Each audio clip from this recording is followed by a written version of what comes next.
Hi hello friends, എല്ലാ കൂട്ടുകാർക്കും പുതിയൊരു റിവ്യൂയിലേക്ക് സ്വാഗതം. അപ്പോൾ തിങ്കളാഴ്ച നടക്കാമെന്ന എപ്പിസോഡിന്റെ റിവ്യൂ ആയിട്ട് പറയണത്, അങ്ങനെ നമ്മുടെ ശ്രുതി വീട്ടിലേക്ക് പോകുവാണ്. എന്തുകൊണ്ട് എനിക്ക് ഷ്യാമിനെ കല്യാണം കഴിക്കാൻ താല്പര്യമില്ലാന്ന് തോന്നുന്നത്, ഇനി അശ്വിൻ സാർ എൻ്റെ മനസ്സിലുള്ളത് കൊണ്ടായിരിക്കാം എന്നൊക്കെ ശ്രുതി മനസ്സിൽ ഇങ്ങനെ വിചാരിക്കുകയാണ്.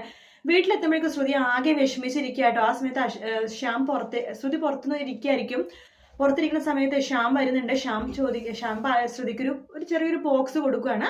ഇതിനാ ശ്രുതിക്ക് വേണ്ടി കൊണ്ടുവന്ന ഗിഫ്റ്റ് ആണ്. തുറന്നു നോക്കാൻ പറയുമ്പോൾ ശ്രുതി അത് തുറന്നു നോക്കുമ്പോൾ കുറെ ജിലേബി ആയിരിക്കും കേട്ടോ.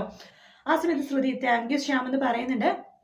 അതിനുശേഷം തനിക്ക് വേറൊരു സർപ്രൈസും കൂടി ഞാൻ ഒരുക്കിയിട്ടുണ്ട്, കണ്ണടയ്ക്കാൻ വേണ്ടി പറയാണ്. അങ്ങനെ ശ്രുതി കണ്ണെടുക്കുമ്പോഴേക്കും ശ്യാം അമ്മായി എന്ന് വിളിക്കുമ്പോൾ അമ്മായി ലൈറ്റ് എല്ലാം ഓഫ് ചെയ്യാണ്. അതിനുശേഷം സീലിംഗ് ലൈറ്റ് മാത്രം ഇട്ടിട്ടുണ്ട്. അതിനുശേഷം കുറെ ബൾബും അതുപോലെ തന്നെ എന്താണ് ദീപവും ഒക്കെ കത്തിച്ചിട്ട് നല്ല മനോഹരമാക്കി വെക്കുവാണ്.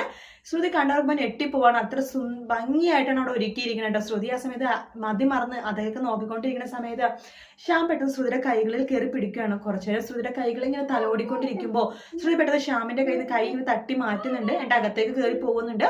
ആ സമയത്ത് അമ്മ ചോദിക്കണ്ടേ, എന്താ ശ്രുതി നീ ശ്യാം ചോദിച്ചിരുന്ന മറുപടി പറയാതിരുന്നത്? ശ്യാമായിട്ടുള്ള വിവാഹത്തിന് നീ സമ്മതിച്ചില്ലേ? നീ ആലോചിച്ചിട്ട് പറയാന്ന് പറഞ്ഞിരുന്നല്ലോ. നിന്റെ ആലോചിച്ചിട്ട് എന്ത് തീരുമാനിച്ചു? ശ്യാമായിട്ടുള്ള കല്യാണത്തിന് വിവാഹത്തിന് സമ്മതമാണല്ലോ അല്ലേ എന്ന് അമ്മ ചോദിക്കുമ്പോൾ ശ്രുതി ഒന്നും മിണ്ടാണ്ട് അകത്തേക്ക് പോവാണ്.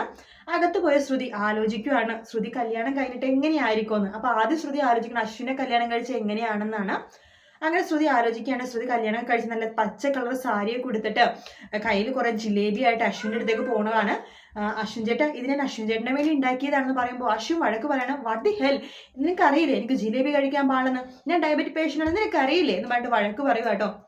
അതിനുശേഷം ശ്രുതി ചോദിക്കണ്ട, അശ്വിൻ ചേട്ടാ ഈ സാരിയിൽ ഞാൻ എങ്ങനെയുണ്ട്, സുന്ദരിയായിട്ടുണ്ടോ എന്ന് ശ്രുതി ചോദിക്കുമ്പോൾ അശ്വിൻ പറയുന്നുണ്ട്, അതെ എന്താണ് ഈ സാരിയിൽ നിന്നെ കാണാനേ ജനലിലെ കമ്പിയില്ലേ അതുപോലെയുണ്ട്. അതായത് ശ്രുതിനെ കളിയാക്കിയതാണ്, അത്ര മെലിഞ്ഞ് ഉണങ്ങിയിരിക്കുന്നതുകൊണ്ട് കളിയാക്കിയതാണ്. അതിനുശേഷം ശ്രുതി ആലോചിക്കുന്നത് ശ്യാം ശ്രുതിനെ വിവാഹം കഴിച്ചാൽ എങ്ങനെ ഇരിക്കുമെന്നാണ്. അത് ശ്രുതി എന്തുണ്ടാക്കിയാലും ആ ശ്രുതി അതിമനോഹരമായിട്ടുണ്ട്. ഈ ജിലേബി ഉണ്ടല്ലോ സ്വീറ്റ് ആയിട്ടുണ്ട്, നിന്നെ പോലെ എന്ന പഞ്ചാര വാക്കുകൾ പറയണതും. ആ സമയത്ത് ശ്രുതി ഇങ്ങനെ ശ്യാമിനോട് ചോദിക്കുന്നുണ്ട്, ഈ സാരിയിൽ ഞാൻ എങ്ങനെയുണ്ട് ശ്യാം സർ എന്ന് ചോദിക്കുമ്പോൾ ശ്യാം നീ അതീവ സുന്ദരിയായിട്ടുണ്ട്, നിന്നെ കാണാൻ എന്ത് ഭംഗിയാ, കണ്ണെടുക്കാനേ തോന്നുന്നില്ല. ഇങ്ങനെ ശ്യാം പറയണതും അശ്വിൻ വഴക്ക് പറയണതും രണ്ടുപേരും കല്യാണം കഴിച്ച് എങ്ങനെയായിരിക്കും എന്ന് ശ്രുതി ആലോചിക്കുകയാണ്. അതാണ് ആ പ്രൊമോയിൽ കാണിച്ച ശ്യാം അങ്ങനെ പറയുന്ന സീൻ കാണിച്ചത്. അത് ശ്രുതി ആലോചിക്കുക കേട്ടോ.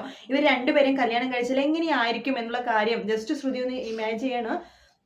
അതിനുശേഷം പെട്ടെന്ന് ശ്രുതി ആ ഒരു സ്വപ്നത്തിൽ പെട്ടെന്ന് ചാടി എഴുന്നേക്കുവാണ്. ശ്രുതി ശരിക്കും ജിലേബി ഉണ്ടായിക്കൊണ്ടിരിക്കുക കേട്ടോ. ആ സമയത്താണ് ഇതൊക്കെ ആലോചിക്കണം. പക്ഷെ ജിലേബി ഉണ്ടാക്കുമ്പോൾ അശ്വിൻ എന്നാണ് ജിലേബി ആയിട്ട് ഉണ്ടാക്കുന്നത്. അതായത് റൗണ്ട് ജിലേബി കൊടുക്കുന്നതിന് പകരം അശ്വിൻ എന്ന് എഴുതും കേട്ടോ. പെട്ടെന്ന് അയ്യോ ഞാനിത് ഈ അശ്വിൻ എന്ന് ജിലേബിയിൽ എഴുതി വെച്ചേക്കണത് എന്ന് പറയുമ്പോഴേക്കും നമ്മുടെ പ്രീതി വരുമ്പോഴേക്കും ശ്രുതി പെട്ടെന്ന് അയ്യോ ഇത് എന്ത് ചെയ്യും, ചേച്ചി കാണുമല്ലോ എന്നിട്ട് ജിലേബി പെട്ടെന്ന് പൊട്ടിച്ച് കളയാൻ വേണ്ടി നോക്കും. പൊട്ടിച്ച് കളയാൻ പറ്റുന്നില്ല. പെട്ടെന്ന് ശ്രുതിയെ തിന്ന് തീർക്കും കേട്ടോ. അപ്പൊ പ്രീതി ചോദിക്കണ്ടേ, എന്ത് പറ്റും, നീ എന്തിനാ ഇങ്ങനെ ജിലേബി ആർത്തി പിടിച്ച് തിന്നുന്നത്, നിനക്ക് എന്തെങ്കിലും ടെൻഷൻ ഉണ്ടോ? ഇല്ല ചേച്ചി ഇല്ല എന്ന് പറഞ്ഞിട്ട് ചൂട് ജിലേബി ഇങ്ങനെ തിന്നു കേട്ടോ. നല്ല രസമാണ് ആ സീനൊക്കെ കാണാനായിട്ട്. തിങ്കളാഴ്ച എപ്പിസോഡിൽ ഇത്രേ ഉണ്ടാവുള്ളൂ. ഫുൾ പ്രൊമോ ഇതുവരെ വന്നിട്ടില്ല, വരുവാണെങ്കിൽ ഇടാൻ കേട്ടോ. വീഡിയോ ഇഷ്ടപ്പെട്ടെങ്കിൽ ലൈക്ക് ചെയ്യുക, സബ്സ്ക്രൈബ് ചെയ്യുക, കമന്റ് ചെയ്യുക. മറ്റൊരു വീഡിയോ വീണ്ടും കാണാം, നാളെ കാണാം. Take care, good night, bye bye.